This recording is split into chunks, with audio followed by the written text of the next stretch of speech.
quero mostrar para vocês porque amanhã não adiantava mostrar para vocês um monte de imagens amanhã mostrando os apps sem a gente mostrar para vocês os motivos, como elas são, né, pensadas em lei, né, e como elas são colocadas. Tá? E isso é uma questão importantíssima para Professor, e as hidrelétricas? hidrelétrica. Repita. A hidrelétrica está perguntando? É que cortou para. Acho que Está cortou cortando. ele. As hidrelétricas aí, como é que elas se enquadram aí na É que eu não APP? coloquei Porque elas todas, ficam não, mas próximas. deve ser utilidade pública também. Ah, não, beleza, então. Eu não coloquei todas aqui, não, tá? Eu botei assim reticências porque tem mais. Tem mais classificações, mais empreendimentos. Ah, Tá? não, Mas show. a hidrelétricas provavelmente também é de utilidade pública. Tá? Alguém tem mais alguma pergunta? Ponto foi interessante. Tá bom. Ó, pessoal, eu falei com o Rafael e o Rafael, o professor Rafael, ele me disse que assim, que normalmente a aula até 11 horas, né? Que é a depender do andar, do cansaço de vocês, a gente poderia repactuar ou não, ou continuar aqui no horário programado. Eu vou entrar agora em outro tema, que é mostrar para vocês, né, algumas resoluções, tá? Porque eu basicamente, né, no início falei para vocês sobre o conceito da. No primeiro slide, basicamente, foi todo o processo do licenciamento ambiental, baseado ali naquelas bolinhas, né, mostrando todo passo a passo, no fluxo. Mostrei para vocês, com base nos princípios da precaução, né, os porquês a gente precisa ter medidas, né, para prevenir, ter medidas para mitigar, ter medidas para compensar, né? Depois eu passei para vocês um contexto sobre as áreas de preservação. Então, basicamente, eu falei para vocês, né, o que tá descrito na nossa Constituição da República, né, de 88. Falei para vocês sobre a lei do Código Florestal, eu chamo de novo Código Florestal, mas não é novo faz tempo, que é a 12.651. Essa foi a lei que eu mostrei para vocês, que aí eu passei, né, que tem o artigo terceiro ou quarto, falando sobre as áreas de preservação permanente. Falei para vocês um pouco sobre a diferença de unidade de conservação e área de preservação permanente, tá? Que são são duas leis diferentes, tá? Uma lei que chama de SNUC, que esse nome eu não falei para vocês, mas é Sistema Nacional de Unidade de Conservação, e a outra é regida pelo Código Florestal. Aquelas classificações que eu falei para vocês agora, né? As classificações aqui são da lei, né? 2.651, Código Florestal. Então, lá tem algumas classificações de utilidade pública e interesse social. Então, eu falei praticamente dessa lei, né? Que ela rege, né, muito do que deve ser protegido. E agora eu vou falar para vocês de algumas questões voltadas para desenvolver os estudos ambientais, tá? Então, como eu estava falando no início, se vocês estiverem ok, eu continuo tranquilo. Aí, qualquer coisa, daqui a 10 minutos a gente pode parar e aí retornar amanhã e vocês não vão perder, não ter prejuízo nenhum com relação a esse tempo. Vocês falam, não, professor, segue o barco aí, estamos tranquilos, a gente vai aí, que, que assunto te tem um monte para tratar. E aí, o que é que vocês acham? Ah, professor, eu tô de boa, mas eu tô uma hora Por para mim, trás de vocês, né? Então para mim é mais fácil. por mim aí também, se tivesse que seguir o barco, pode seguir. Bora, então bora. Então, se um falou, o outro confirmou e ninguém falou, então quem cala consente, vamos embora. É, vamos lá. Então, pessoal, eu vou falar um pouquinho para vocês de um instrumento que é o instrumento de um órgão que ele serve para orientar, tá?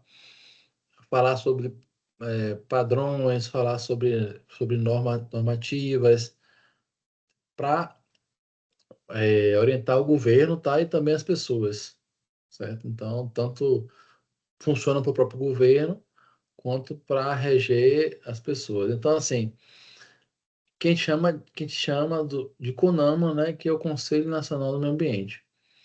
Tá? O Conselho, né, Nacional do Meio Ambiente é um conselho que tem pessoas de sociedade civil, pessoas de órgãos ambientais, pessoas das indústrias. Então, é um órgão com várias pessoas, né, que estão ali por indicação ou votação para compor esse conselho, que é um conselho, né, que ele faz basicamente três questões, né? Ele nos traz três grandes instrumentos, são as resoluções, as moções ou as recomendações, tá? As resoluções, normalmente, elas nos trazem algum regramento detalhado ou orientações, né, de como deve ser feito aquele procedimento que está ali na lei. Ou também as resoluções elas trazem para a gente os padrões que devem ser seguidos. Então, basicamente, as resoluções elas vão nos orientar, tá certo? E as moções ou recomendações, as moções normalmente são quando o órgão deve se posicionar contra algo ou a favor de algo, certo? E então ele é obrigado, às vezes, a fazer uma moção para poder negar alguma informação ou ratificar alguma informação, tá? E recomendação quando ela se acha, né, também, ela que falou, o conselho se acha no dever, né, de recomendar que algo seja feito.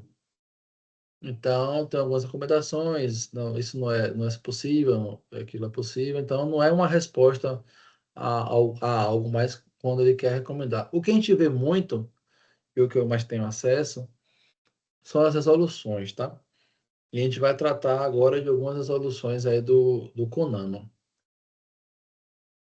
Então, uma das principais resoluções, e aqui quero que vocês entendam, é a resolução 237 de 97, tá? E para efeito dessa resolução, esse artigo 1º, ela trata do licenciamento ambiental. E agora eu vou, né, versar a aula para a parte do licenciamento. Licenciamento ambiental é localização, instalação, ampliação, fração,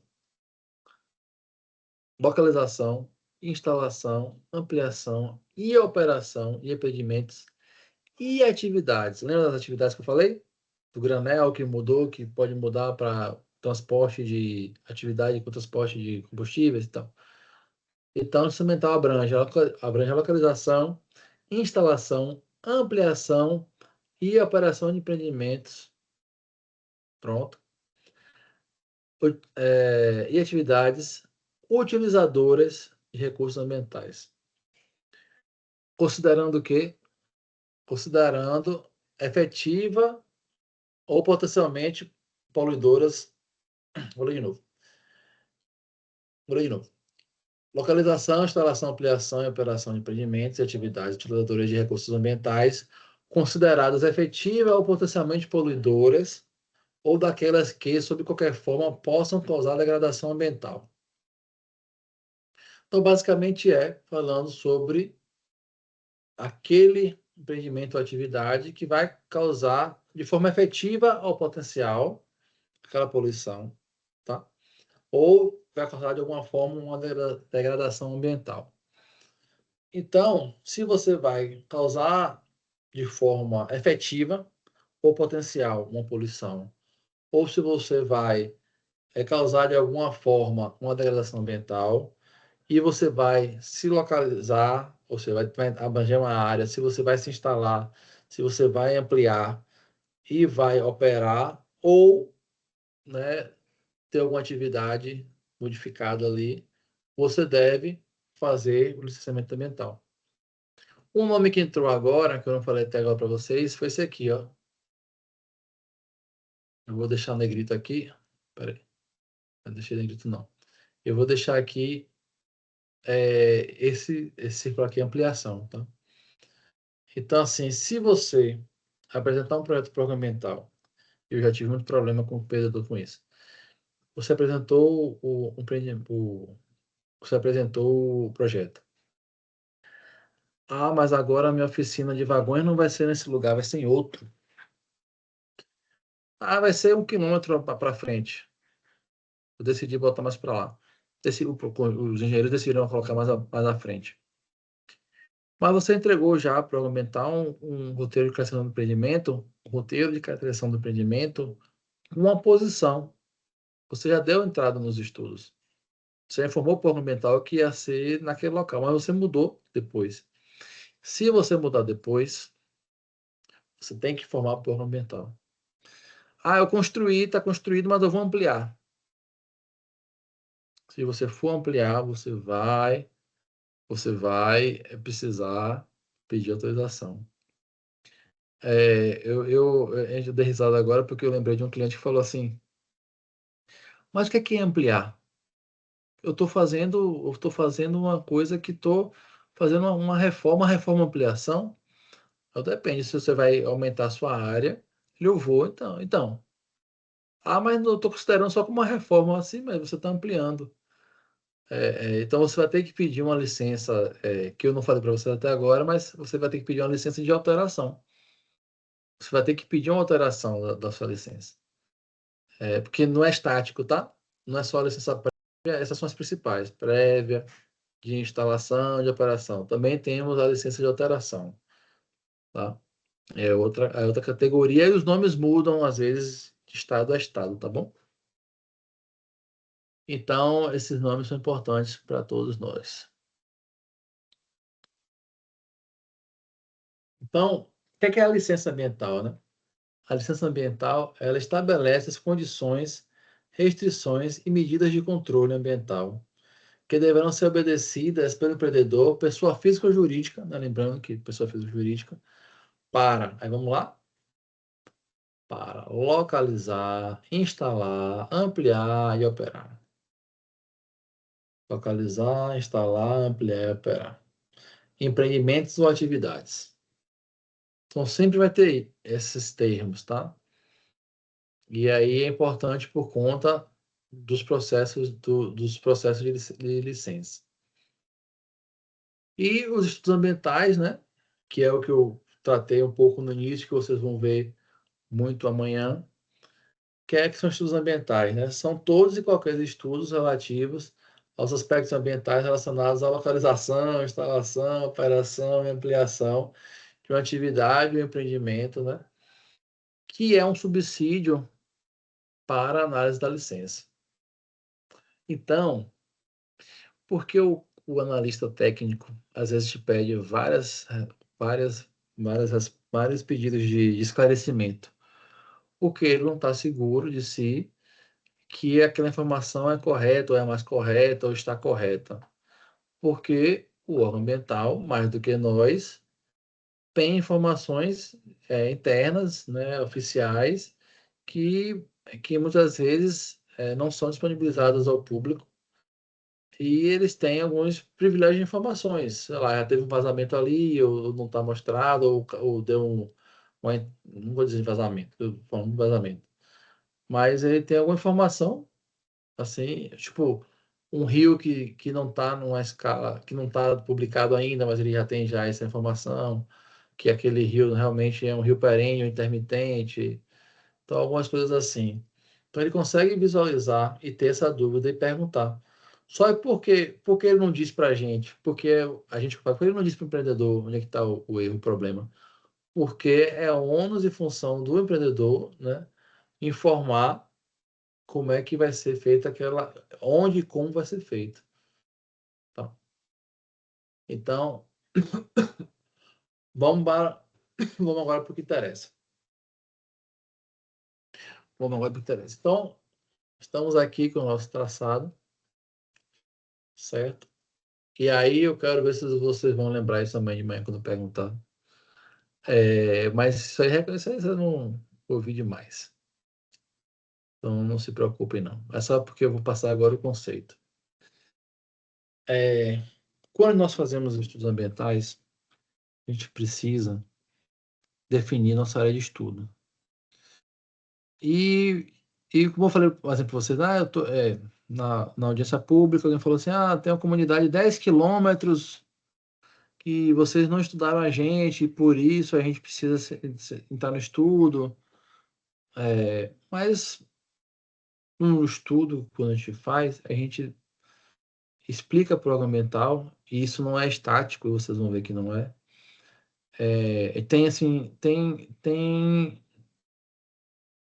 temos áreas que eu vou mostrar para vocês que são usualmente já estabelecidas e conceitualmente já sedimentadas na cabeça, mas não é uma regra.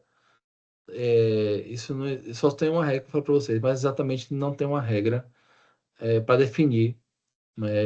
Só uma que eu vou falar já já. Então, o que é que é? A gente tem que definir as áreas de influência. Tá? Então, a primeira área de influência que a gente tem que informar é a área diretamente afetada. Tá? É a ADA. Vocês vão anotar aí, a ADA. Professor, ADA. ADA. Que normalmente, né, abrange a faixa de servidão e, obviamente, a, o trecho principal do trilho. Tá? Então, a gente define essa área, né, como uma área diretamente afetada, mas por quê? Porque, basicamente, é a área onde vai ter intervenção direta da obra. Então, onde a gente pensar que vai ter uma intervenção de obra, ou seja, a intervenção que realmente vai remover, vai revirar, vai ter alguma coisa física naquela área, ou instalação de alguma coisa, ou decapeamento, né, escavar aquela área, ou corte a aterro, tudo isso aí vai entrar como área diretamente afetada. Tá? Então, assim, eu gosto de brincar dizendo assim, ó, tá vendo aqui mexendo na minha tela, porque eu tô diretamente afetando aqui minha tela do computador, colocando o dedo aqui na tela. Tá? Então, eu estou afetando diretamente. Um conceito um pouco mais difícil de entender, mas vocês vão compreender já já, é a área de influência direta. Tá? Então, além daquela área que com certeza vai ter algum tipo de intervenção de obra, mas não só obra, tá? Na operação também, a gente tem que considerar a operação, a gente tem que considerar também algumas faixas que talvez precise fazer para poder caminho de serviços, né? Também pode não, tem que ser também a área diretamente afetada, porque vai ter intervenção. Mas não falando mais da ADA, temos a AID, tá? Que é a área de influência direta, que nada mais é do que uma área que está sofrendo uma intervenção, uma influência direta de uma área que está sendo utilizada ou construída. Eu vou dar um exemplo. Muitas vezes tem a parte que vai escavar, a parte que vai aterrar, e o trecho que vai escavar e aterrar, ou aterrar, né? É nesse aqui. Só que a terra, ela desceu para uma cota mais baixa aqui no entorno. Eu, o que eu falo assim, o trator, a escavadeira, ela fez alguma ação aqui? Não. mas ela fez uma ação aqui que levou um problema para cá, que foi a terra que desceu de cá para cá. Então, a gente define uma área, uma faixa, né, no caso aqui, que vai se formar uma área depois, que a gente chama de área de influência direta. É uma área que, por alguns motivos, elas são influenciadas diretamente pela ADA. Tá? E falando aqui sobre uma outra faixa chamada de AII, que é a área de influência indireta, é uma área que sofre de uma forma indireta. Vou dar um exemplo, a parte social. Eu fiz uma construção, eu estou fazendo canteiro de obras, que também, né, entra como uma área de afetada, um canteiro de obras, mas no município vizinho, ou mais no entorno imediato, em, sei lá, em 10 quilômetros que seja, vou dar um exemplo aqui, alguém construiu uma, uma, uma pousada. Eu diretamente pedi para ele construir a pousada, eu diretamente fiz algum pedido ou o meu empreendimento requer que ele construa? Não, ele construiu de forma indireta, ele decidiu porque vai ter empreendimento, mas indiretamente aconteceu essa construção dessa pousada ou houve mais imigração para esse local, também pode ser assim. Então, a gente define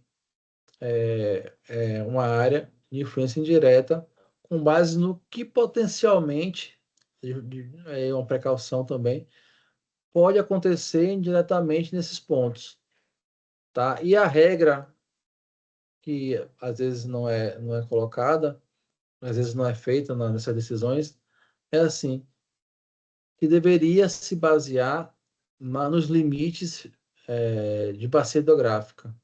Então, esse limite aqui de influência direta, ele teoricamente deveria estar limitado às bacias hidrográficas, né? Tá? Mas normalmente não é, e conceitualmente é aceito assim. Eu vou mostrar para vocês aqui um exemplo, né, real aqui do que acontece. E a gente vai estudar mesmo, assim, a parte de fauna a gente vai olhar nessa área, a parte de flora a gente vai olhar nessa área, a parte, né, social a gente vai ter que fugir um pouquinho. Normalmente a parte social, ela considera municípios, né, e não exatamente uma faixa. Isso pode acontecer, tá? De serem áreas diferentes de influência. Então, vamos lá ver aqui alguns exemplos. Aqui é um ramal ferroviário, né? Vai ter uma fábrica e vai ter em conjunto, né, um ramal rodoviário, tá? Isso aqui é uma ferrovia da Klabin, tá? É um ramal ferroviário para essa fábrica aqui. Então, o que acontece? Eles fizeram esse traçado aqui, onde mostram, né, a parte locacional, né, desse aqui é um rio passando, né, mostrando aqui. E para esse, vou retornar, e para esse, deixa eu ver aqui, esse trecho aqui mesmo, isso. Então, para esse ramal ferroviário aqui em amarelo, eles decidiram fazer uma área de influência, né, uma ADA de 15 metros, tá aqui em amarelo, um AED de 200, ou seja, a partir do limite da ADA até aqui tem 200 metros, tá? E a partir daqui para cá, aí ficou de 1 quilômetro, tá? Então, é, professor, é feito de forma aleatória? Não, normalmente, como eu falei, a ADA ele pega, né, a faixa de domínio da ferrovia, a partir, né, do seu eixo principal, ao longo de sua extensão, então a ADA é mais fácil de se compreender. Tá? Então, os 200 metros foi estabelecido com base no entendimento dos profissionais, né, que nessa área aqui tem características físicas e biológicas muito parecidas, tá? Então, adota-se, nesse caso aqui, adotou-se 200 metros. Ah, professor, poderia ser 100? Poderia ser 100, poderia ser 500, tá? Porque normalmente, como são estruturas lineares, fica melhor e mais fácil a gente fazer essas faixas. E a gente justifica dessa forma, das interações que tem aqui no meio físico, biológico, ou biótico, né? E a área de influência indireta, normalmente, realmente é 1 quilômetro. Ah, onde está escrito isso? Não está escrito em lugar nenhum, gente. Essa parte aqui, essas faixas aqui de 1 quilômetro é porque o entendimento da equipe que trabalhou entende-se que todo impacto não vai passar de 1 quilômetro. Todo impacto que vai ter aqui não vai passar de 1 quilômetro. Tá? Então, o que se vai estudar nesse estudo aqui é toda essa faixa aqui, né? Que abrange tanto a parte dos ecossistemas e abrange também algumas populações que estão nessa escala, tá? Então, é isso sobre esse exemplo. Só que é como eu falei, né? Sobre a regra, né? De fato, e que raramente é feito e aqui no Ferranel, né, nesse contorno ferroviário lá em São Paulo, foi feito aí considerando justamente como deveria ser de fato. Que foi feito, né? A daqui nesse meio e a AID, né? Com essa faixa, mas eu quero mostrar para vocês como eles consideraram aqui, né? A AI, e aí eu posso fazer, tá? Escolher fazer uma área de influência só para o meio físico, só para o meio biótico e só para o meio social ou socioeconômico, tá? Posso definir dessa forma. Nesse caso aqui, ó, a AI deles juntou tanto meio físico quanto biótico, que aí justamente pegou as curvas de nível dessas áreas aqui que compreendem a bacia e as partes mais elevadas, e eles compreenderam no estudo as áreas florestadas, né? Então, eles incluíram porque o entendimento foi bem interessante deles. Além de ser também uma área aqui de conservação, eles têm um entendimento que se está influindo nesse trecho aqui, como é uma massa de vegetação única, então provavelmente o que influencia aqui vai influenciar em todo o resto. Isso aqui não é compartimentalizado, isso aqui é todo um. Então, se vai influenciar aqui, então vai vir até aqui. Tanto que eles nem passaram para a área que tinha menor vegetação. E tiveram algumas exceções aqui, mas eu acho que isso aqui é limite, realmente, como eu falei para vocês, de bacia. Ou seja, topo de morro, comeada, áreas mais elevadas aqui. Tá? Esse aqui é o exemplo lá em São Paulo. Aí tem esse aqui, né, também, mostrando, eu falei para vocês, né, pessoal, pode ter também áreas de jazidas, né? Pode ter. Alguém falou uma coisa aqui? Não, não. Pode ter áreas de jazidas, pode ter outros entendimentos. E aqui vocês estão vendo que não é exatamente algo linear, né? Eles consideraram aqui uma área que foge um pouquinho daquele padrão que eu estou mostrando para vocês, né? Aqui eles consideraram área de estudo. E aqui depois você vê também que não somente o trecho, né? Eles também consideraram aqui no caso as jazidas. Aqui, deixa eu ver. Aqui, primeiro socioeconômico, eles definiram essa área aqui para uma área de estudo, tá? E eles consideraram também um contexto regional que isso aí pode ou não entrar. Mas o que eu quero falar mesmo para vocês é aqui da área de estudo. do meu socioeconômico. Aí eles pegaram essas localidades aqui.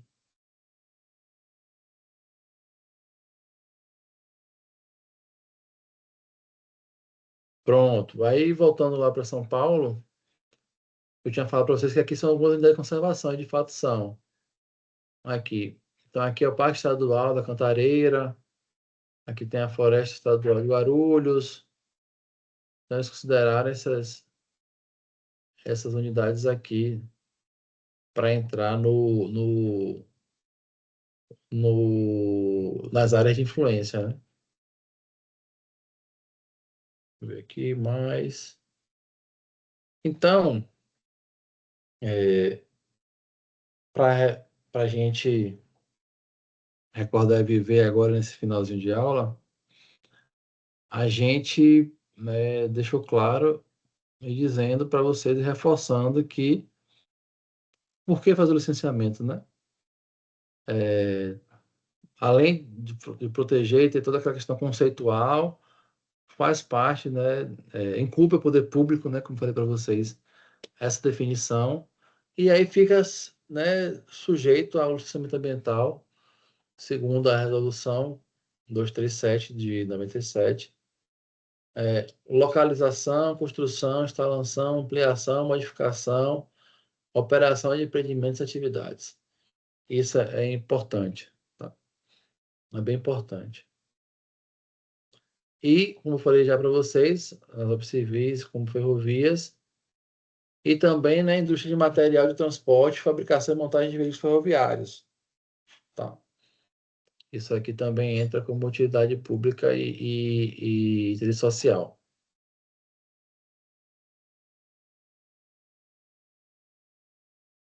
Aí, para a gente fazer um resuminho aqui no final, aí quero falar para vocês que tem, né, a gente tem também a Política, né, Nacional do Meio Ambiente, né, que dispõe sobre essas questões. Então, o ordenamento jurídico, que a gente chama, administrativo, é essa lei aqui, como eu falei, de 81, e desde lá, ela já fala a respeito da avaliação de impacto ambiental, tá? E licenciamento ambiental, e sobre essas atividades, né, efetivas e potencialmente poluidoras. Tá? Então, nossa lei, né, ambiental é anterior à própria Constituição, e desde já estabelece que deve ser feito, né, essas questões de avaliação de impacto e também tirar o licenciamento ambiental. E, né, voltado muito a questões dessa precaução toda que deve se ter, né? Além dessa lei, né, temos instrumentos de política, né, que estabelece, né, padrão de qualidade ambiental, a parte de zonamento ambiental, avaliação de impactos ambientais e o licenciamento e revisão de atividades efetivas ou potencialmente poluidoras. Então, são instrumentos, né, que fazem com que o poder público, né, tenha o controle do que ela deve fazer, que é proteger o meio ambiente para sadia, né, qualidade de vida e bem comum, tá? Para as presentes e futuras gerações. Tá? Então, isso aqui estou reforçando só o que faz parte do nossa política nacional do meio ambiente. Temos também uma resolução do CONAMA, que é 001 de 86, né? Que define, né, o que são impactos ambientais. Então, para efeito dessa lei, que também trata sobre questão de licenciamento, não falei lei não, né? Questão dessa resolução, tá? Considera-se impacto ambiental qualquer alteração de propriedades físicas, químicas e biológicas no meio ambiente, causada por qualquer forma de matéria e energia resultante de atividades humanas, né? Que podem diretamente ou afetar. Aí o que é que tem? Que pode afetar? A poluição do ar, para afetar o ar. Então, toda matéria que pode atingir, modificar biologicamente, quimicamente, né, e de forma física, o ar, né, é considerado impacto ambiental. E aí o ar, ele está associado muito à saúde, segurança e bem-estar da população. Então, quando tem interferência, né, física, química, né, ou biológica, na saúde, segurança e bem-estar da população, é considerado como impacto ambiental.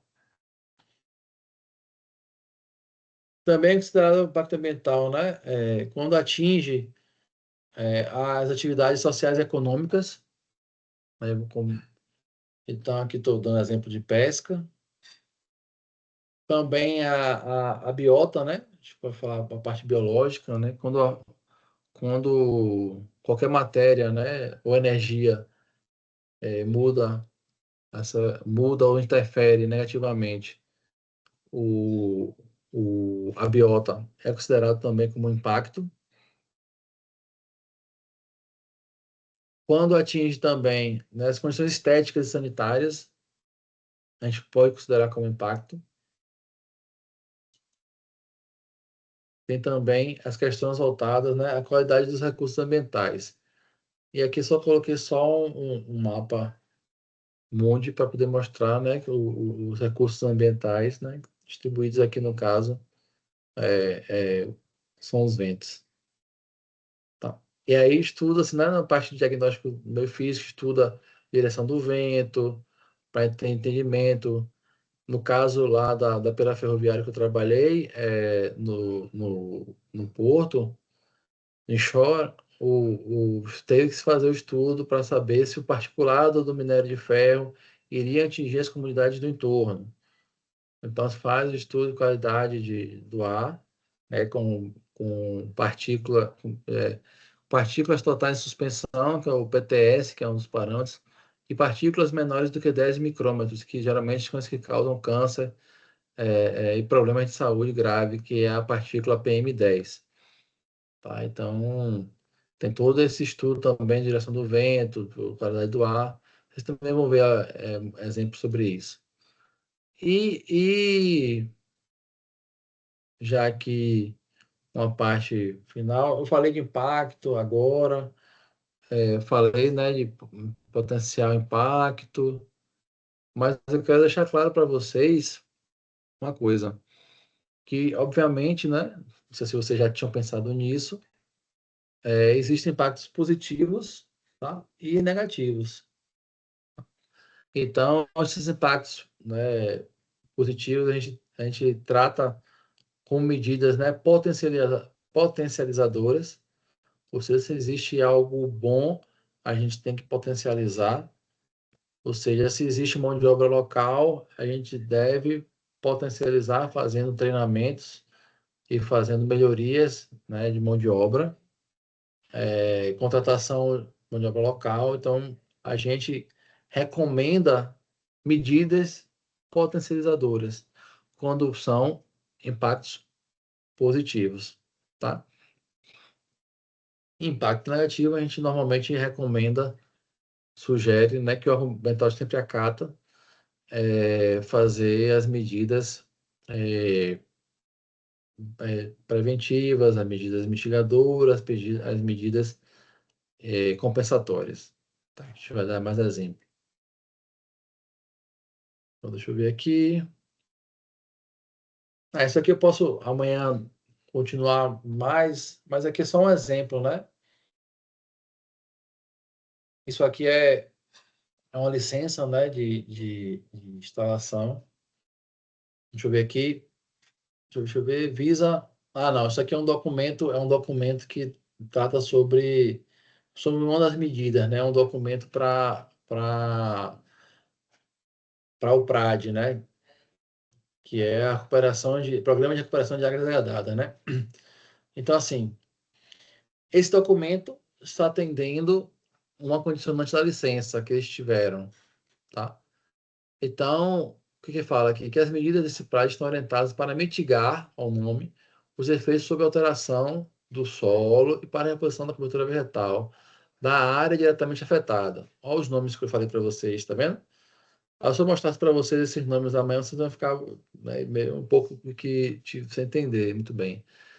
Então, tá vendo? Orientada para medidas para mitigar os efeitos sobre a alteração do solo, posição do produtor e tal, e da área afetada durante a etapa de plantação do empreendimento.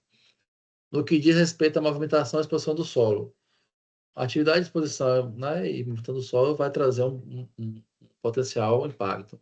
Dessa forma, serão apresentadas medidas de recuperação no intuito de prevenir, há uma prevenção aí, processos erosivos e suas consequências ambientais, e proporcionar estabilidade às obras de engenharia. Então, esse documento aqui, ele pronto, é um relatório de cumprimento de condicionantes. Quando sai a licença, eu falei para vocês, vocês estão agora nesse setor aí, que é o setor de gestão ambiental. Então, não vocês, mas alguém contratado por vocês, né, irão fazer o acompanhamento. Até tem empresas que internalizam a parte ambiental.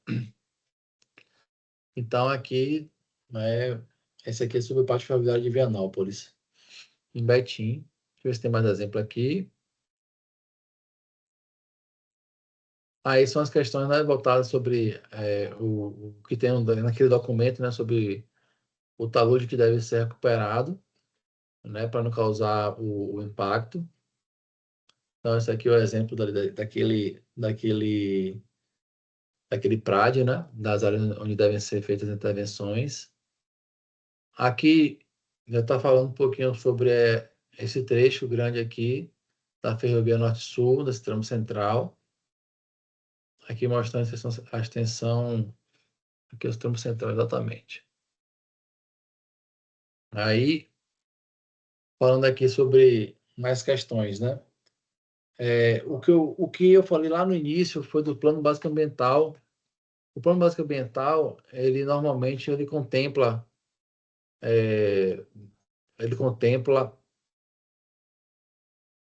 todos os programas. Então, quando eu falo assim, Plano Básico Ambiental,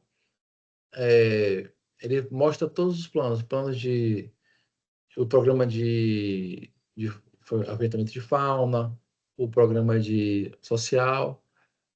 Então, vamos ver aqui. O Plano Básico Ambiental apresenta a proposta de execução dos programas ambientais da Ferrovia Norte-Sul, de acordo com a condicionante específica, número 2.1, da licença de operação, OLO, número aqui dizendo, que estabelece como condicionantes a realização de diversos programas ambientais durante a operação da ferrovia que devem ser atendidos pelo empreendedor. Então, o Plano Básico Ambiental normalmente tem vários programas dentro, tá? Então, os programas ambientais serão executados por equipes interdisciplinares capacitadas, sendo a natureza do serviço contínua, pois sua interrupção ou suspensão poderia acarretar prejuízos ou danos reversíveis à operação e segurança da ferrovia. Cumpre ressaltar que os programas de gestão ambiental estão diretamente ligados às licenças ambientais emitidas. Basicamente é isso. O que existe de programa, com certeza, foi pensado lá atrás, durante o desenvolvimento dos estudos ambientais. Então, aqui é o plano básico ambiental. Nesse caso, tá? Nesse exemplo aqui, tem um programa eles chamaram de supervisão ambiental. Podia ser controle de erosão ou um programa sobre controle de impacto sobre o meio físico. Às vezes botaram um programa de supervisão ambiental. Aí dentro deles, vocês estão vendo que podem existir subprogramas. Então, eles desenvolveram aqui gerenciamento de resíduos, controle e monitoramento de emissões atmosféricas.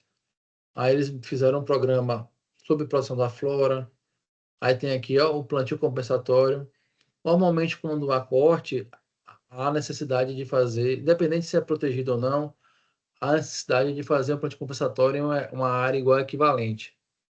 Tá? Então, tem que fazer um programa de plantio compensatório. A parte de recuperação de degradadas, o programa de manutenção de capina da fia férrea, programa de monitoramento de fauna, aí que eu tinha falado.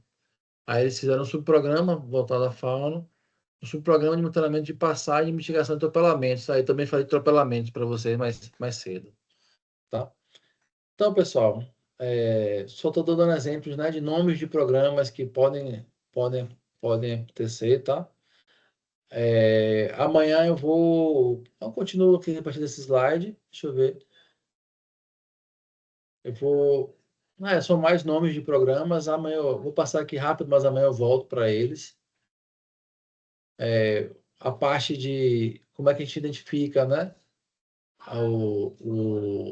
A parte de classificação do impacto ambiental, vou mostrar para vocês amanhã. O que mais? E mostrar alguns exemplos, ver se ele vai funcionar aqui. Não, aí eu vou mostrar para vocês como acessar algumas informações aí de algumas licenças. Ver aqui. Amanhã eu mostro. Está mostrando aqui, mas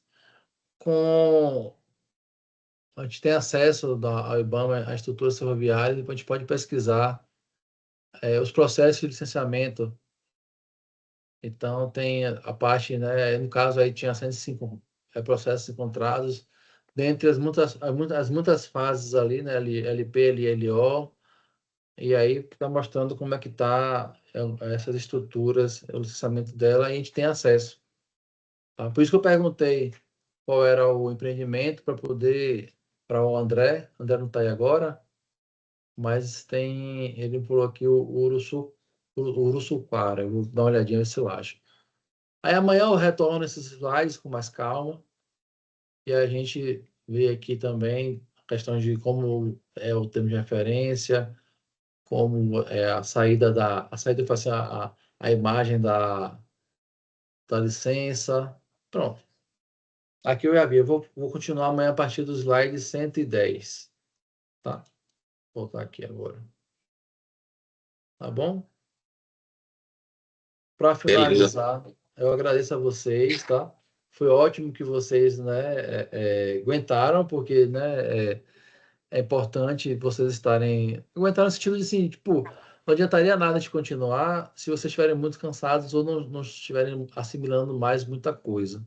Mas não se preocupem, porque esses termos, esses nomes que eu falei hoje, vocês vão ver, rever, exemplos mais exemplos. Assim como eu mostrei diversos exemplos das áreas de influência, amanhã vocês vão ver mais áreas de influência, eu vou explicar também mais, porque vocês vão esquecer, vão dormir, vão esquecer, professor, o que é ADA? Sabe? Então, assim, se ninguém anotou aí e tal, eu vou esquecer o que é ADA.